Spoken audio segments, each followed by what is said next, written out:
जिस शर्मनाक तरीके से ये 26वीं तरमीम आइन में उस असेंबली से मंजूर करवाई गई है जो फॉर्म 47 की पैदावार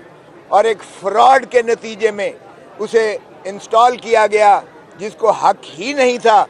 कि वो कोई ऐसा लेजिस्लेशन कर सके, चे जाए कि आइन में तरमीम कर सके। और फिर जो इस तरीके से शब खून मारा गया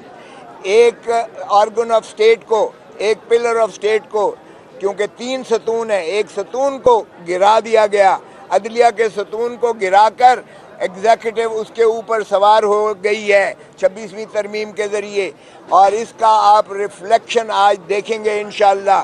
कि आइन में जो खिलवाड़ किया गया है, वकला बरादरी उसको किस अंदाज से देखती है। आज के इलेक्शन का नतीजा इस चीज़ की आपको वाज़ेह एक समत देगा। इसलिए कि ये जो 26वीं तरमीम की गई है, जिस तरह बिलावल भुट्टो सरदारी साहब ने कहा कि 26वीं तरमीम बग़ैर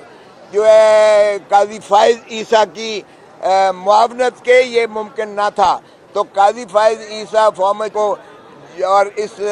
मुल्क की जो है एक अदलिया को तबाह हाल करने में उनका इतना हाथ है। सो आप देखेंगे कि आज का इलेक्शन कितनी अहमियत का हामिल है और इसका नतीजा आपको बताएगा। और इंशाअल्लाह पहली पटिशन जो सुप्रीम कोर्ट बार एसोसिएशन मुंतखब होने के बाद करेगी, वो कलंक का टीका अपने माथे से हटाएगी जो कि पिछली सुप्रीम कोर्ट बार एसोसिएशन ने किया था, जिसकी वजह से 63A काजी फाइज ईसा ने उसे ख़त्म करके उनके वोट गिने। और आपने देखा कि किस तरीके से सेनेटर्स को उठाया गया, किस तरीके से MNAs को उठाया गया, किस तरीके से चादर और चार दीवारी की पामाली की गई, किस तरह से इंसानी हकूक़ की बेहुरमती की गई, किस तरह से आइन और कानून की धज्जियाँ उड़ाई गईं और किस तरह से पाकिस्तान को कंटेनरिस्तान बना दिया। अभी तो अगर ये 56 तरमीम,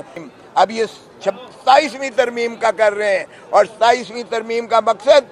सिर्फ और सिर्फ ये है कि पाकिस्तान के अवाम को, सिविलियंस को मिलिट्री कोर्ट में ट्रायल किया जाए और एस्टैब्लिशमेंट को वो ओवर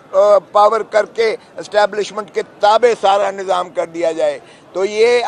आईनी मार्शल लॉ हम नहीं लगने देंगे और इसीलिए हम समझते हैं कि ये आज का इलेक्शन जो है वो तारीख साज इलेक्शन है। और इंशाअल्लाह आप देखेंगे कि वकला के अंदर जो गैज़ व गज़ब, गम व गुस्सा और जो इस 26वीं तरमीम के जो शब खून मारा गया आइन पर, उस पर जो है रिएक्शन आएगा। और इंशाअल्लाह आप देखेंगे कि ये हम 26 तरमीम भी रिवर्स करवाएंगे और आइन की जो है हकमियत भी बहाल करवाएंगे, सॉवरेनिटी और सुपरमेसी और रूल ऑफ लॉ को भी इंशाअल्लाह मुसल्लम करेंगे। और ये काली कोर्ट जो है इस मामले में यक ज़बान होकर, मुत्तहिद होकर पाकिस्तान में दिफा करेगा, आइन का भी, रूल ऑफ लॉ का भी, जमहूर का भी।